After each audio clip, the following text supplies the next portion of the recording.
ঘুম থেকে উঠতে লেট হলে মাত্র 5 মিনিটে মাখা বেলা পুর বানানোর ঝামেলা ছাড়াই এই রেসিপি বানিয়ে নিন। খেতে ফার্স্ট ক্লাস লাগবে। তো এই রেসিপির জন্য হাফ কাপ সুজি একটা বোলের মধ্যে নিলাম, ওর মধ্যে 2 টেবিল চামচ আটা দিলাম, পরিমাণ মতো লবণ দিয়ে সমস্ত শুকনো উপকরণ মিশিয়ে নিলাম।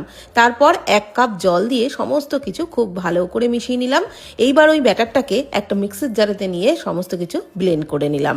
এইবার ওই ব্যাটারটাকে একটা বোলের মধ্যে ঢেলে নিলাম। মিক্সির পাত্র ধোয়া অল্প জল দিয়ে সমস্ত কিছু ভালো করে ফেটিয়ে এইরকম একটু পাতলা করেই ব্যাটারটা তৈরি করে নিলাম। এদিকে আরেকটি বোলের মধ্যে 2টো ডিম ফাটিয়ে নিলাম, ওর মধ্যে একটু লবণ আর কাঁচা পাকা লঙ্কা কুচি দিয়ে খুব ভালো করে ডিম দুটোকে ফেটিয়ে রাখলাম। এবার টিফিনগুলো বানিয়ে নেবো, তার জন্য ফ্রাইং প্যানে সামান্য একটু তেল ব্রাশ করে নিলাম, 1.5 হাতা মতো ব্যাটার চাড়িয়ে দিলাম। ওপরটা ড্রাই হয়ে গেলে ওই ডিমের গোলাটা 2-3 চামচ মতো দিয়ে দিলাম। আর এই সময় কিন্তু গ্যাসের ফ্লেম একদম লোতেই রেখেছিলাম। তারপর উল্টে নিলাম আর সাইড থেকেও একটু তেল ব্রাশ করে দিলাম যাতে নিচটাও ভালোভাবে ভাজা হয়। আর এখানে কিছুটা সিদ্ধ আলু আমি এমনিই ম্যাশ করে রেখেছিলাম, মানে ওর মধ্যে কিছুই দিইনি। তো আলুটাকে একটু লম্বা করে দিয়ে দিলাম ওপর থেকে একটু লবণ, গোলমরিচ গুঁড়ো, পেঁয়াজ কুচি আর টমেটো সস। তারপর ঠিক পাটিসাপটার মতো ভাজ করে নিলাম।